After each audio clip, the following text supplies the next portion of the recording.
Hello viewers, welcome to Tanzina's kitchen বেডে। চলে আসলাম আরেকটা সহজ রেসিপি নিয়ে আপনাদের মাঝে। আজকে আমি দেখাবো মাছ ভর্তার রেসিপি। বাসায় যে কোনো মাছ দিয়ে আপনারা এই সুস্বাদু ভর্তাটিকে বানিয়ে ফেলতে পারবেন। আমি এখানে কি মাছ নিয়েছি তা দেখিয়ে দিচ্ছি।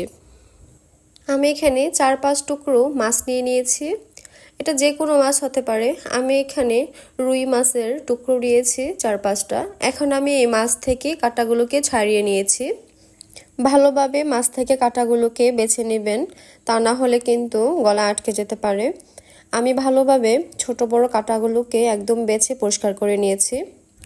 এবার একটা গরম প্যানে 1 টেবিল চামচ সরিষার তেলের মধ্যে আমি 1 কাপ পরিমাণে পেঁয়াজ কুচি করে কেটে রাখা দিয়ে দিচ্ছি। এবার আমি পেঁয়াজটাকে নেড়ে চেড়ে ভাজা করে নেব। মাছ ভর্তার মধ্যে অবশ্যই আপনাকে পেঁয়াজটা সরিষা তেলে ভেজে নিতে হবে, তা না হলে কিন্তু কাঁচা পেঁয়াজের একটা গন্ধ আসে, তাছাড়া মাছের ভর্তাটা তত একটা টেস্টি হয় না। তাই আপনারা সরিষা তেলে পেঁয়াজটাকে একটু ভেজে নেবেন, তাহলে কিন্তু ভর্তাটার দ্বিগুণ স্বাদ বেড়ে যায়। পেঁয়াজটাকে আমি নেড়ে চেড়ে একটু ভাজা করে নেওয়ার পর এটাকে আমি তুলে নিব। গরম সরিষা তেলের মধ্যে আবার দিয়ে দিচ্ছি রসুনের কোয়া। আমি এখানে 5-6টা রসুনের কোয়া নিয়েছি। রসুনের কোয়াগুলোকে আমি এখন নেড়ে চেড়ে ভেজে নিচ্ছি। একটু ব্রাউন কালার আসার পরে আমি এটাকে নামিয়ে নিব। এর পাশে আমি দিয়ে দিচ্ছি 5-6টা শুকনো মরিচ।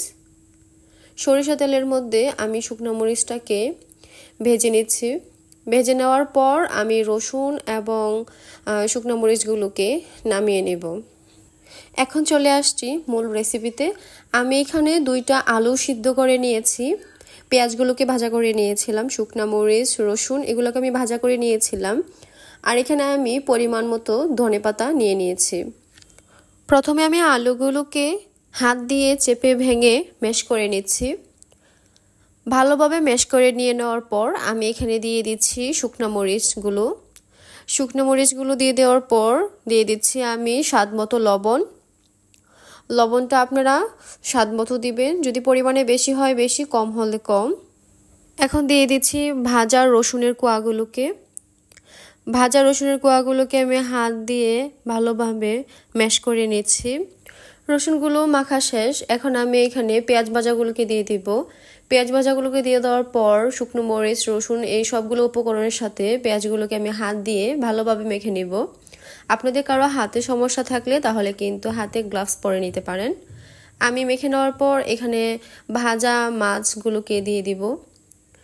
এবার সবগুলো উপকরণ আমি হাত দিয়ে ভালোভাবে মেখে নিচ্ছি। এখানে কিন্তু আমি সরিষা তেল দিব না, কারণ পেঁয়াজগুলোকে ভাজা করার সময় এখানে আমি অনেকগুলো সরিষা তেল দিয়েছিলাম, তাই এখন আমি সরিষা তেলগুলোকে দিব না। সরিষা তেলটা আমি লাস্ট পর্যায়ে দিয়ে দিব। এখন আমি সবগুলো উপকরণ ভালোভাবে হাত দিয়ে কষলিয়ে একদম মেখে নিয়েছি, আপনারা দেখতেই পাচ্ছেন। এই পর্যায়ে আমি এখন এখানে দিয়ে দিব ধনেপাতা কুচি। ধনেপাতা দিয়ে দেওয়ার পর আমি এখানে দিয়ে দিচ্ছি খাঁটি ঘানি সরিষার তেল 1 টেবিল চামচ পরিমাণে। আপনারা এই খাঁটি ঘানি সরিষার তেলটাই দিবেন, তাহলে ভর্তাটা থেকে অনেক সুন্দর একটা ফ্লেভার আসবে। আমি এখন সবগুলো উপকরণ আবার ভালোভাবে মিশিয়ে নিচ্ছি। দেখতেই পাচ্ছেন কতটা লোভনীয় ও আকর্ষণীয় লাগছে মাছের ভর্তাটা। আশা করছি আপনাদের কাছে আমার এই মাছের ভর্তা রেসিপিটা ভালো লাগবে। যদি আমার মাছের ভর্তা রেসিপিটা ভালো লেগে থাকে তাহলে আমার চ্যানেলটিকে সাবস্ক্রাইব করে পাশে থাকবেন, লাইক এবং কমেন্ট করে জানাবেন কেমন হয়েছে। ভিডিও নোটিফিকেশন পাওয়ার জন্য বেল বাটনটি অন করে রেখে দিতে পারেন। আজ এ পর্যন্তই। চলে আসবো আরও কোনো নতুন রেসিপি নিয়ে আপনাদের মাঝে। ভিডিওটা শেষ পর্যন্ত দেখার জন্য আপনাকে অসংখ্য ধন্যবাদ।